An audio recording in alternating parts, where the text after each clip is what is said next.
때는 바야흐로 1698년 프랑스 바스티유 감옥으로 이송된 수수께끼의 재소자가 들어옵니다. 하지만 이 죄수는 하나부터 10까지 많은 수수께끼에 감추어져 있었는데요.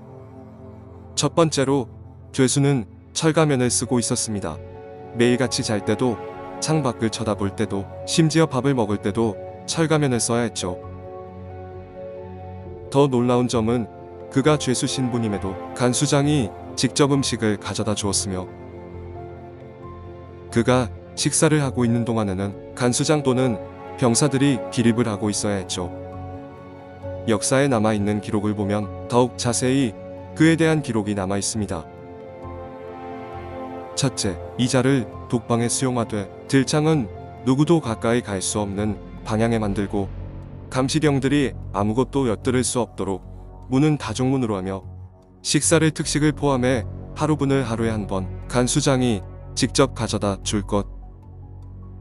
둘째, 어떤 일이 있어도 그 자가 하는 말에 귀를 기울이지 말고 그에게 쓸데없는 말을 하면 죽음을 면치 못할 것. 셋째, 그 죄수에게 들어가는 돈은 내가 직접 정산하겠다는 당시 루이 14세의 최고 군사 책임자였던 육군장관 루부아 후작으로부터 명령이 내려집니다.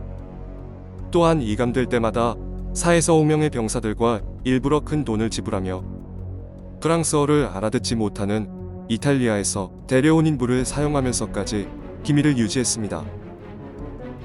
그가 감옥으로 이감 시에는 그가 살 독방에 항상 준비 작업과 가구 배치가 이루어졌으며, 심지어 루이 14세의 명령으로 인해 재판도 없었고 이름과 죄명도 모두 불명이었습니다.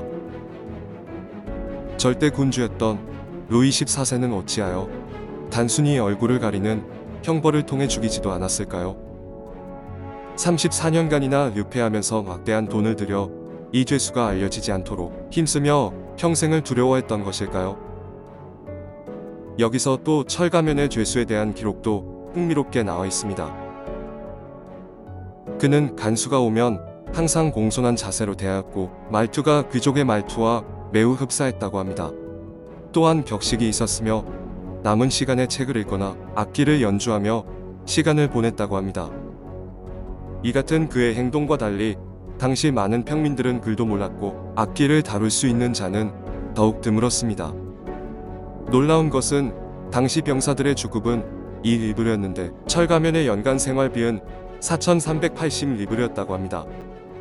그가 죄수임을 감안했을 때 이건 죄수로서는 상상도 할 수 없는 혜택을 받았던 것이었습니다. 그가 받았던 또 다른 혜택은 프랑스의 오래된 기록에서도 남아 있습니다. 그의 부탁은 가능한 한 모두 들어줄 것. 마치 왕족에 대한 예우와 같은 예우를 갖출 것. 또 그의 담당이었던 생마르는 그에게 지극히 정중한 태도를 취했고 은접시에 식사를 담아 매일 직접 가져다 주었습니다. 이후 철가면의 사나이는 1703년 11월 19일 미사 후 갑작스러운 건강 악화로 바닥에 쓰러져 다음날 허무하게 세상을 떠나버리게 됩니다. 그가 죽은 후 그가 사용했던 가구들은 모두 불태워졌으며 그가 사용했던 금속류는 형체를 알아볼 수 없게 녹여졌습니다. 심지어 시신 또한 아무도 알아볼 수 없게 얼굴을 뭉개 놓았다고 합니다.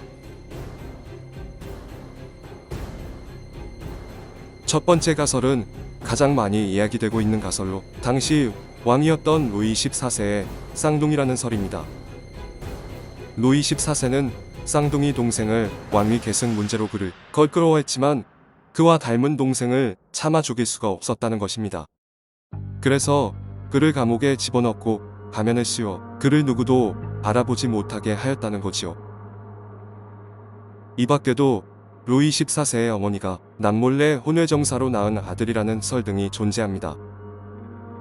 그는 대체 어떤 인물이었을까요? 루이 14세는 왜 그렇게 그의 정체를 숨기고 싶어 했던 걸까요? 읽어주셔서 감사합니다. 지금까지 구름크림의 이모저모였습니다.